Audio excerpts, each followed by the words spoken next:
What's up, guys? My name is Ted, and welcome back to a new episode of my new YouTube podcast on the Idaho 4. The last time we spoke, we had basically covered the 2 a.m. timeline. And now that we've nailed down the when of things might have happened inside 1122 King that night, let's talk about the who, and specifically the defense theory as it pertains to multiple assailants and multiple weapons, and circle back to Mr. Koberger's alt-perp proffer, which specifically listed 4 assailants.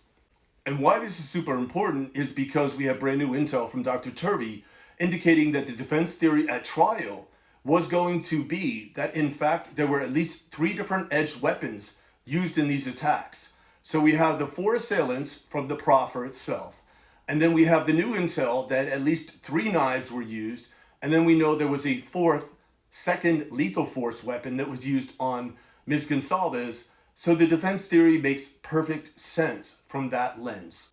And just to be clear, when we're discussing this framework, I won't be identifying people here on my channel or pointing the finger at people and accusing people of homicide on social media.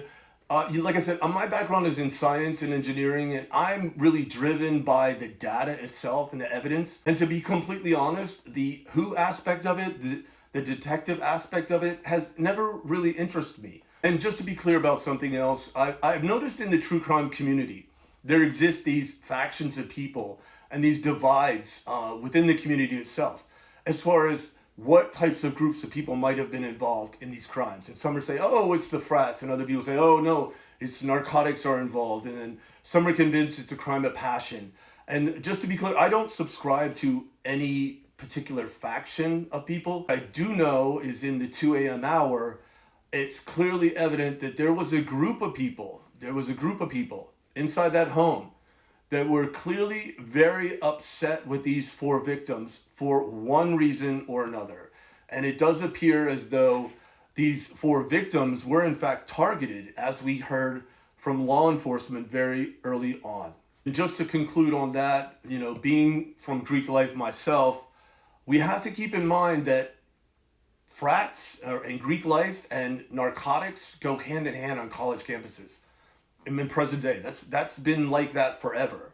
So I think when others are evaluating, the who of might have been involved in this, I think they need to again follow the data, but keep things in mind that it might not have been just one specific group. They could have been a mix of people for whatever reason. But there were people that were very upset with these victims. Some of this other new data that's coming out, we're hearing about these signature wounds on Kaylee and Madison, the provocative posing of all 3 ladies. And then we've known for quite some time that Ethan was naked and face down. We have to really think about this physical evidence and what is this telling us about these perpetrators? Because I think there's some clear messaging that's going on. When you have those signature wounds, there's some symbolism going on. And when you have that specific posing, which actually seems more evident now that we know all 3 ladies were posed like that, and then you have Ethan naked. What is the messaging? What's the behavioral aspect? What was going on inside that home, and what makes them with the overkill and the knives themselves? I think you need to tie all these data points together. That's why I like looking at the data and pulling it all together. And what does this tell us behaviorally and from a profiling perspective? I would encourage others to look at the crime from that lens. And, like I said, look hard and long at some of this data, because I don't know if that looks like frat boys to me. Look at some of the leg injuries with Ethan. We're talking about a skill level here. This is not a novice like Mr. Koberger. Where these seem like somebody who knows what they were doing. So I would encourage you to look at that data and kind of let follow the evidence, if you will. Let it lead you down a path and not prejudge or make any assumptions. But just to digress and wrap up here, let's talk about what's important. We're going to talk about the science. So let's get back to this idea that there were 3 edged weapons used in this attack, and then a 4th unknown weapon. And that we know the prosecution's theory is obviously 1 assailant and presumably one edged weapon. So when we're thinking about that, we need to think about the blood DNA cross-contamination or transfer between victims.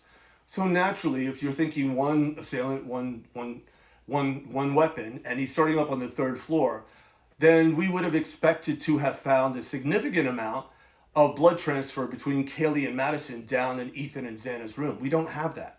We don't have that data from the prosecution. And I think if they had that data, they would have been screaming that from the mountaintops years ago, much like some of the other critical physical evidence we still don't have from the prosecution 3.5 years later. So when we're thinking about that, and we're thinking about the science of that, we basically have two contained separate attacks. And on a more granular level, when we go into Xana's room, we would obviously expect with, again, one assailant, one weapon, that person is attacking Ethan and Xana, there's obviously going to be blood transfer between those two victims. That also does not exist, except for a minute amount on their fingernails, I believe, which isn't sufficient given the prosecution's theory. So again, when we're thinking about these two contained attacks, and then it's also contained within Xana's room, the science is telling us, again, the evidence is telling us that there were multiple weapons used in these attacks. You know, the defense theory was 4 weapons, 4 assailants, and that makes perfect sense when we're looking at the blood, the blood DNA transfer. When we're looking at the science, it's telling us that there was a knife and a weapon used up on the 3rd floor, and likely 2 other knives down in Xana's room. Again, it makes perfect sense. And why is it so important? Because the defense messaging and theory is lining up with the science and the data that continues to come out on this case.